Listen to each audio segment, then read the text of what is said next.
Alright, set and go.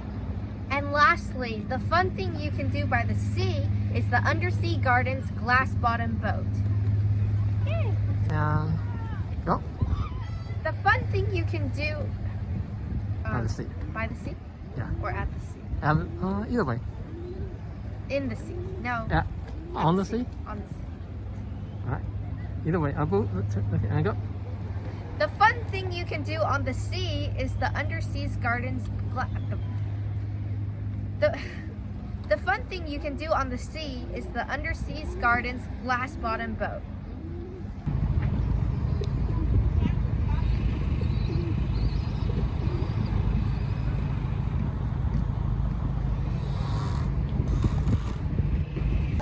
Here, I'll take them all together. I'll rip them all at once. Yeah. Here, I'll give them to you. There you go, sir. All right, watch Thank your you. steps down the ramp. Hey, good morning, you guys.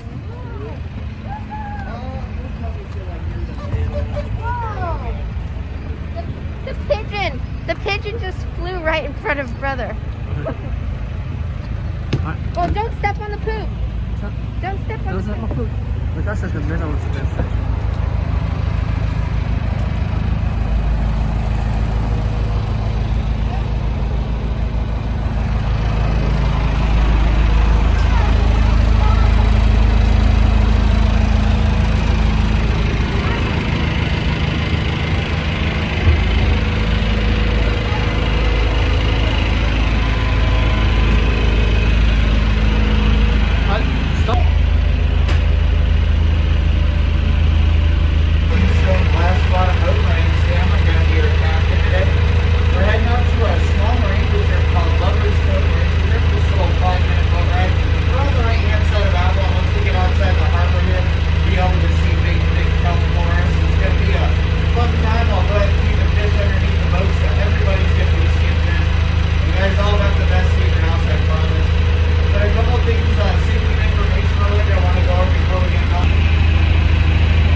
Look out for kangaroo. Wait, but there's a reflection of that.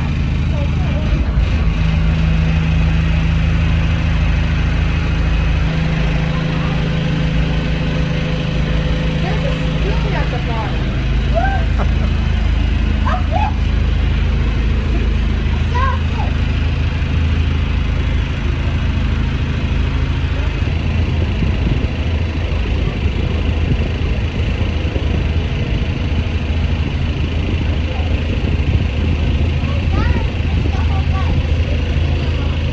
There should be one.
harvesting of any marine life out of the preserve here. Wow. We're greeted by a very thick and dense, rich kelp forest right here. This is called California bladder kelp. Like its name suggests, it's got small pockets of air or bladders that open rise towards the top, where they reach closer to the sun, get the most sunlight they possibly get, photosynthesize. It's actually one of the fastest growing species of plant on the planet. It can actually grow up to 2 feet a day under good circumstance. And under really good circumstances, it can actually grow up to 60 to 70 foot in a week. So, pretty impressive. It also doesn't have to do with gravity since it's free floating in the water column. So it can grow pretty fast because of that.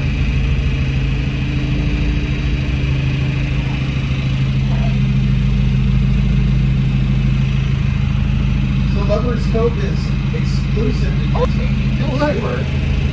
Not allowed to anchor boats. But like I said, no fishing or any sort of recreational activities other than snorkeling or taking glass-bottom boats.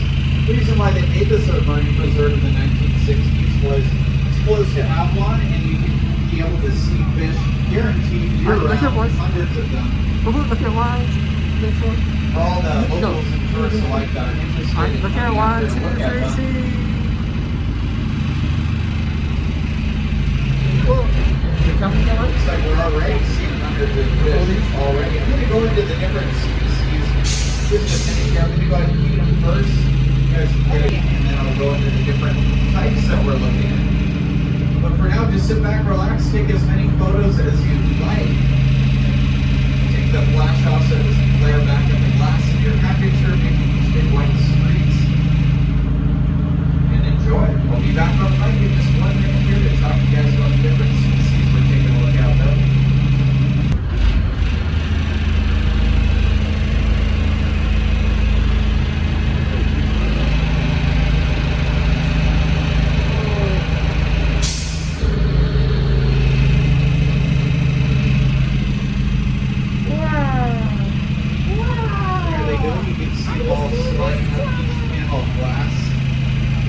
Hundreds of fish.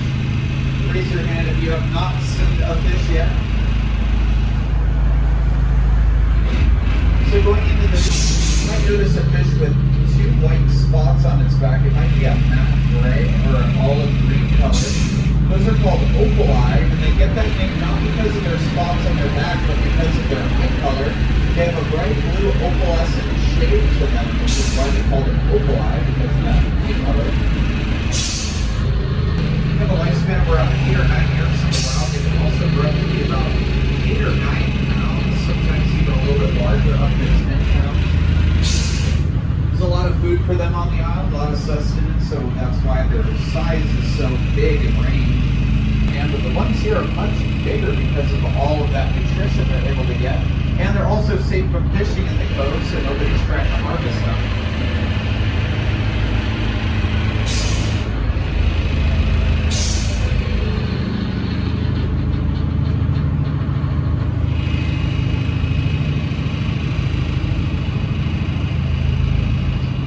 Another fish down there with a brown checkerboard pattern on its back you might notice.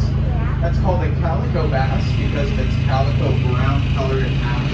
Very big mouth, big head. The largemouth bass is a freshwater cousin of them. They primarily eat only meat, so they eat anchovies, topsmell, sardines, flying fish, so they eat crustaceans. Right? The opali will kind of eat everything. They'll eat stuff off the sides of boats, pilings, substrate, rocks, bridges. They have a rounded head that's adapted for picking at stuff, getting stuff off of rocks, also getting algae off of different surfaces like the side of a boat or a pile. They have these teeth that are almost like sandpaper and for plucking. Opali aren't in the perch family, but there's a couple species of perch in the cove already that are noteworthy, mention-worthy. One of them is called the half-moon perch because we see them very head. They also have a half a crescent moon-shaped tail to them, which is how they got the name of half-moon perch. very good to eat too. If you were to catch one, you could eat them. Very good to eat. Calico bass are as well. They're known as sugar bass because of their sweet tasting meat, but unfortunately size, they have to be about 14 inches altogether to eat.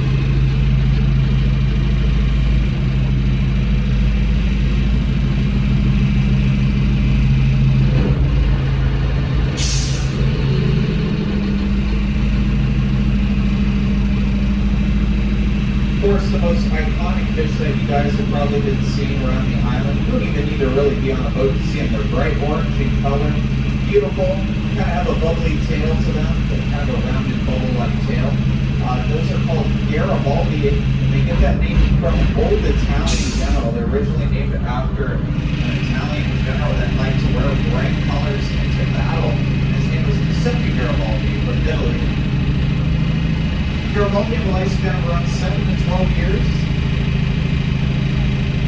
Juveniles get bright blue spots on their back, but they're also a very territorial fish, meaning that they don't like to share territory with even their own species. If they have their nests going, they usually don't even like to share their nests. Of course, they'll venture out from their nests, socialize, hang out with other species, and of course other Garibaldi, but for the most part, they like to be on their own. So if they don't even like to hang out with each other, how do they reproduce? How do they spawn? Usually a male will build a nest. The female likes it, she'll lay her eggs in it. The male will fertilize the eggs. After that, usually the male will kick the female out of the nest, or she'll pair apart for about, I want to say about a year or so, and then they'll venture off on their own. They don't go very far from where they were born their whole life. That's called a sedentary lifestyle. So a lot of the Garibaldi that you see down there today have been there for a long time. They don't venture very far from where they were born their whole life. Sometimes they'll make a nest in the exact spot their parents built the nest in and conceived them in. The orange gold colored fish are called Garibaldi, and they're named after a general who lived in Italy, and his name was Garibaldi. Go ahead and feed the fish again. And they're named after a general in Italy whose name was and the fish are named and the Garibaldi are named after a general in Italy whose last name was Garibaldi, and he liked to wear bright colored things into battle.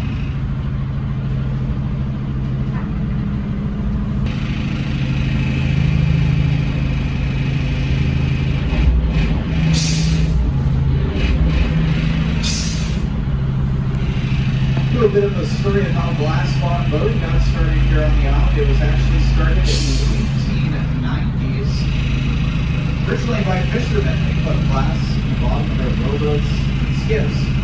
See what was underneath their boat, see what they could harvest, like abalone, lobster, shellfish. Sometimes they'd even find schools of fish and net them that way. It wasn't long before tourists and locals alike saw these fishermen coming out here to fish for whatever they can find. They said, hey, we'll give you some money, just to take me and my family out, go look at some fish, and the big demand for it became so popular, it became more lucrative than commercial fishing on glass-bottom skiffs. They just ended up turning into this open industry, taking people out here to just go look at them. So we can depend on seeing fish every day, all year round.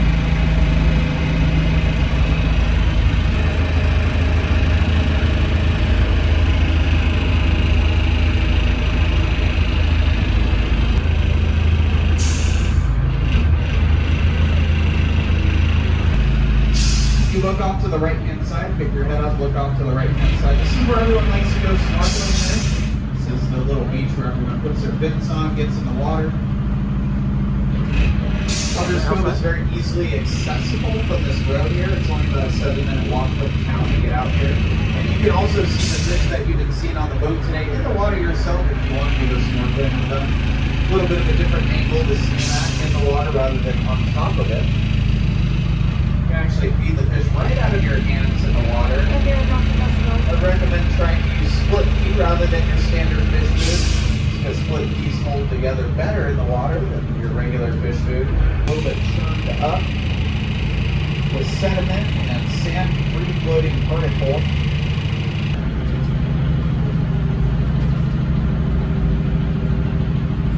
The past month we've had a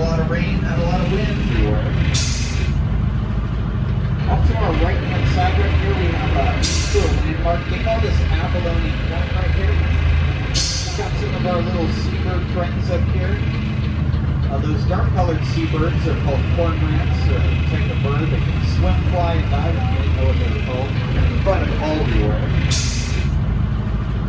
Off to our right-hand side right here, we have a little landmark. They call this abalone point right here. We've got some of our little seabird friends up here. Those dark-colored seabirds are called cormorants. Take a bird that can swim, fly, and dive. I don't really know what they're called. But all Philippines, all the way out to that area. So they're all over the Pacific Ocean. You can actually get up to 100 Philippines, all the way out to that area. So they're all over the Pacific Ocean. You can actually get up to 100 fish. That's 25,000 pounds of fish in their lifetime. So for a little 5-pound bird, that's quite a bit of fish. That's 25,000 pounds of fish in their lifetime. So for a little 5-pound bird, that's quite a bit of fish.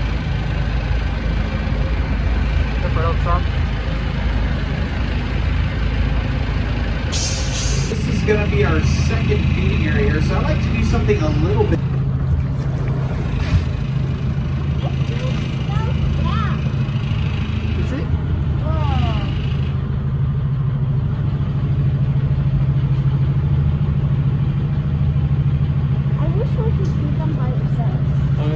Can what just happened?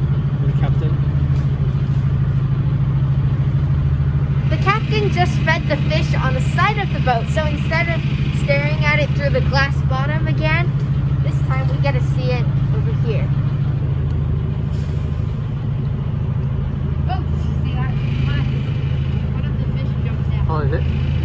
It's a flying fish. Oh, it is. That's a jump. Oh, no, it's some of the foot is way over there. Oh, good, get ready.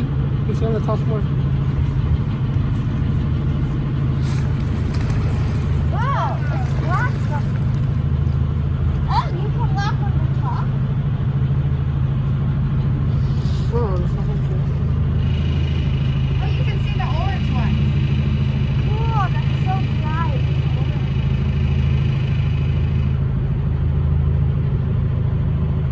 Super in here, you can actually see the half moon perch pretty well when you're looking over the side into the water. It's that bright blue fish. It's got the black dot on each side of its head. Also have that calico bass going there. One with that brown checker. The opali are the ones with the 2 white spots. They don't always have 2 white spots. Sometimes they have 4 or 6.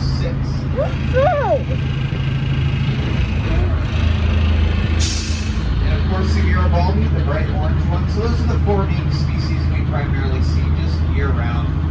Winter, summer, fall, spring.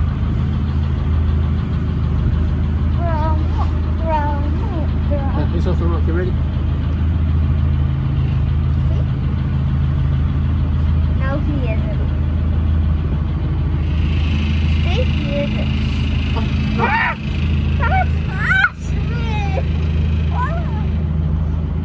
I think the fish are full now. The fish are full. Tell the camera again. I think the fish are full, or he just didn't throw enough that time. Whoa, fruit. Do a big splash. I wish I could fruit. Look. Woohoo! Okay, never mind. They're not full. Some are still coming.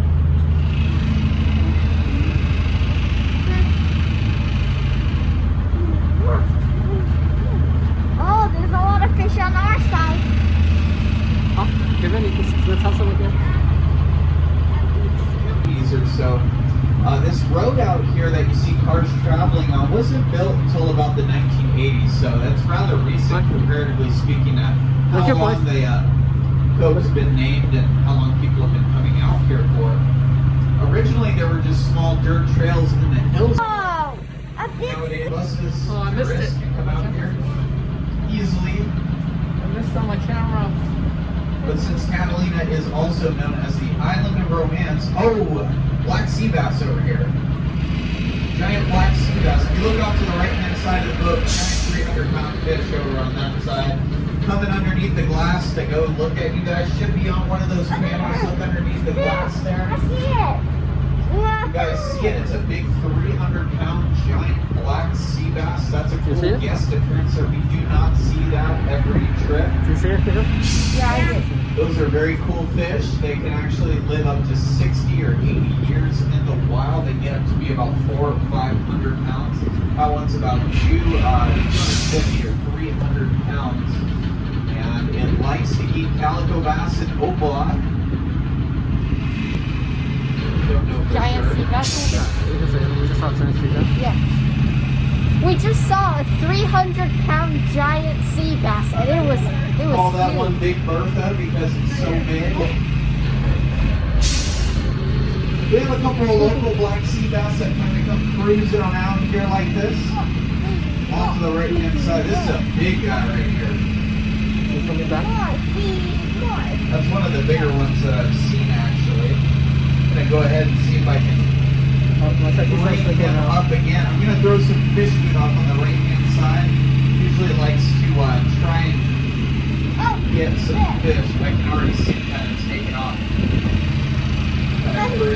Sometimes he'll just kind of cruise over. Sometimes he'll stick around for a bit. Sometimes he will not. He's trying to get the big fish. But yeah, very cool sighting there. Always cool to see a giant black sea bass. They also call them a redfish. They're protected under California state law. They were almost trophy fish into extinction in the mid-90s. They put them on the critically endangered list. No taking, no harvesting of them. And they prohibit anyone from specifically targeting them. So obviously you cannot control the bites on your fishing line if you're fishing, but you're not allowed to target them, use any baits that are specifically directed towards them. And if you do give a fight though, as you can imagine, being so big, they are also very strong, called subduction. Two tectonic plates collide with each other. I learned about that last week. Huge amounts of force and pressure. They built up into these underwater mountaintops. They erupted out of the water about 15 million years ago, over millions of years of pressure. I literally learned about that. Did a 4-hour So study. they're pretty much just underwater mountaintops. So that's what the Channel Islands are. And that's what Catalina Island is a giant underwater mountain. We're going to drain all the water out of here and just be a giant mountain. So that's why when you go offshore, it drops off very dramatic topography. That's why you're, you can see we're not that far offshore, but you still can't see the bottom. We're about 180 foot water right now, so it's because of that island effect, because of how deep it is, very quickly, how the island is formed.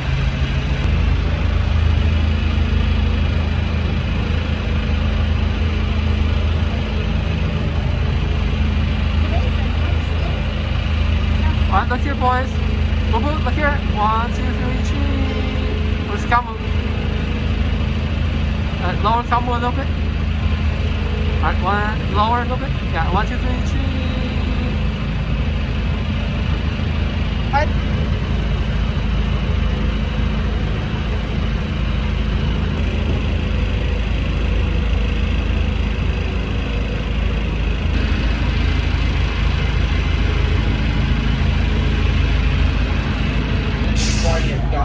Just ask you guys what name where you are. You guys are located. It's safe to disembark. So I'd like to thank you guys for coming out and joining me today. I hope you had a good time. Saw lots of fish. Like I said, it's Mother Nature's tour. Never know what you will or will not see. And that was a pretty cool guest appearance from that giant black sea bass right there. So I see him about.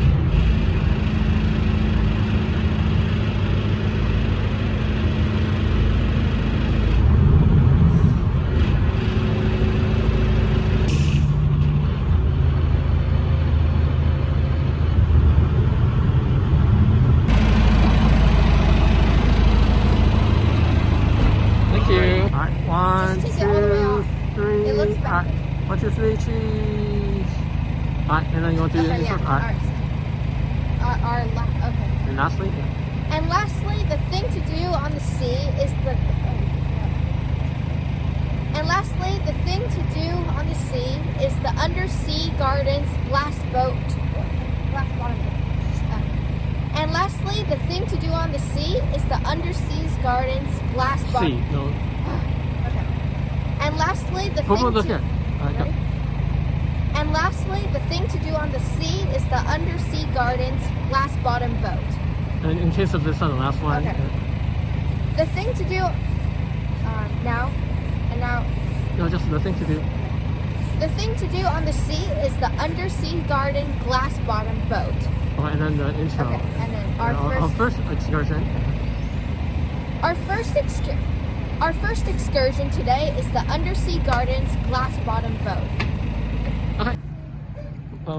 Come closer in front. Mask off the book. All right, and go. Oh, how long was the tour? 45 minutes. After 45 minutes, we have made it back to Catalina Island. Brother, what was your favorite part? My favorite part was seeing that big bass. Well, Yes. it isn't really a It was bass. such a big bass. The tour guide said that the bass only shows up at around 1% of all his tours. So we got lucky that we saw that. Also, another fish that I really liked was the bright orange. Also, another fish that I liked was the bright orange Garibaldi. And the last thing I want to point out is and lastly the feeding part, right? Yeah. And lastly, I really enjoyed the 2 feeding sections of the boat. The first time we got to see all the fish go under the glass. And by the way, the glass bottom is very clear, so you can easily see the bottom. And then the second feeding time was when the fish were at the side of the boat, and we saw one jump out of the water, and it was really cool. And anything to add? Let's go to the next trip. Oh, well, so you highly recommend this, and then we'll on to the next excursion after that. Okay. We highly recommend the glass. We highly recommend this. We highly recommend the Undersea Gardens glass bottom boat. And now on to the next destination.